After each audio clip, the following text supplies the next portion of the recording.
Hello, everybody. This is part 12 of reading the entire Catholic Bible. We are on chapter 33, Jacob and Esau meet. Let's go ahead and start. Jacob looked up and saw Esau coming, and with him 400 men. So he divided his children among Leah, Rachel, and the two maidservants. Putting the maidservants and their children first, Leah and her children next, and Rachel and Joseph last. He himself went on ahead of them, bowing to the ground 7 times until he reached his brother. Esau ran to meet him, embraced him, and flinging himself on his neck, kissed him as he wept.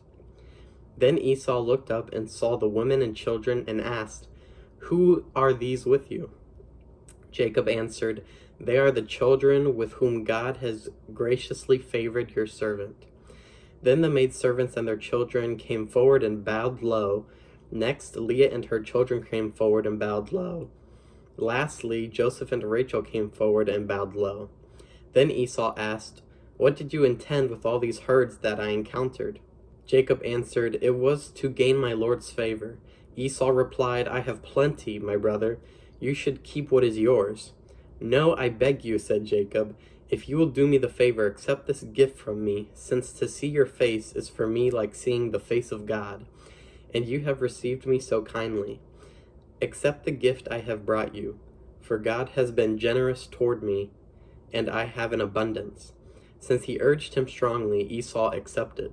Then Esau said, "Let us break camp and be on our way. I will travel in front of you." But Jacob replied, "As my Lord knows, the children are too young, and the flocks and herds that are nursing are a concern to me. If overdriven for even a single day, the whole flock will die. Let my Lord, then, go before his servant, while I proceed more slowly at the pace of the livestock before me, and at the pace of my children, until I join my Lord in Seir." Seir. Esau replied, "Let me at least put at your disposal some of the people who are with me." But Jacob said, "Why is it that I am treated so kindly, my lord?" So on that day Esau went on his way back to Seir, and Jacob broke camp for Succoth, Succoth.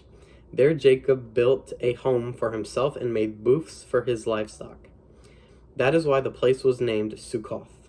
Jacob arrived safely at the city of Shechem, Shechem, which is in the land of Canaan. When he came from Padan Aram, he encamped in sight of the city. The plot of the ground on which he had pitched his tent he bought for 100 pieces of money from the descendants of Hamor, the father of Shechem. He set up an altar there and invoked El, the God of Israel. Chapter 34, the rape of Dinah. Dinah, the daughter whom Leah had borne to Jacob, went out to visit some of the women of the land. When Shechem, son of Hamor the Hivite, the leader of the region, saw her, he seized her and lay with her by force. He was strongly attracted to Dinah, daughter of Jacob, and was in love with the young woman, so he spoke affectionately to her. Shechem said to his father Hamor, "Get me this young woman for a wife." Meanwhile, Jacob heard that Shechem had defiled his daughter Dinah, but since his sons were out in the field with his livestock, Jacob kept quiet until they came home. Now Hamor, the father of Shechem, went out to discuss the matter with Jacob, just as Jacob's sons were coming in from the field. When they heard the news, the men were indignant and extremely angry. Shechem had committed an outrage in Israel by lying with Jacob's daughter. Such a thing is not done. Hamor appealed to them, saying, "My son Shechem has his heart set on your daughter. Please give her to him as a wife. Intermarry with us, give your daughters to us, and take our daughters for yourselves. Thus you can live among us. The land is open before you. Settle and move about freely in it, and acquire holdings here." Then Shechem appealed to Dinah's father and brothers, "Do me this favor, and whatever you ask from me I will give. No matter how high you set the bridal price and gift, I will give you whatever you ask from me. Only give the young woman as a wife." Revenge of Jacob's sons. Jacob's sons replied to Shechem and his father Hamor while guile, speaking as they did because he had defiled their sister Dinah. They said to them, "We are not able to do this thing, to give our sister to an uncircumcised man, for that would be a disgrace for us.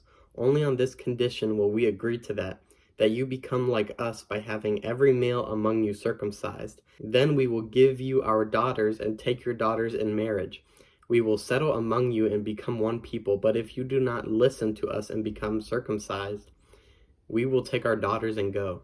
Their proposal pleased Hamor and his son Shechem. The young man lost no time in acting on the proposal, since he wanted Jacob's daughter. Now he was more highly regarded than anyone else in his father's house. So Hamor and his son Shechem went to the gate of their city and said to the men of their city, "These men are friendly towards us. Let them settle in the land and move about in it freely. There is ample room in the land for them. We can take their daughters in marriage and give our daughters to them, but only on this condition will the men agree to live with us and form one people with us, that every male among us be circumcised as they themselves are. Would not their livestock, their property, and all their animals then be ours? Let us agree with them so that they will settle among us." All who went out of the gate of the city listened to Hamor and his son Shechem, and all the males, all those who went out of the gate of the city, were circumcised. On the third day, while they were still in pain, two of Jacob's sons, Simeon and Levi, brothers of Dinah, each took his sword, advanced against the unsuspecting city, and massacred all the males. After they had killed Hamor and his son Shechem with the sword, they took Dinah from Shechem's house and left. Then the other sons of Jacob followed up the slaughter and sacked the city because their sister had been defiled. They took their sheep, cattle, and donkeys, whatever was in the city and in the surrounding country. They carried off all their wealth, their children, their women, and looted whatever was in the houses. Jacob said to Simeon and Levi, "You have brought trouble upon me by making me repugnant to the inhabitants of the land, the Canaanites and the Perizzites. I have so few men that if these people unite against me and attack me, I and my household will be wiped out." But they retorted, "Should our sister be treated like a prostitute?" Chapter 35. Bethel revisited. God said to Jacob, "Go up now to Bethel, settle there and build an altar there to God who appeared to you when you were fleeing from your brother Esau." So Jacob told his household and all who were with him, "Get rid of the foreign gods among you, then purify yourselves and change your clothes.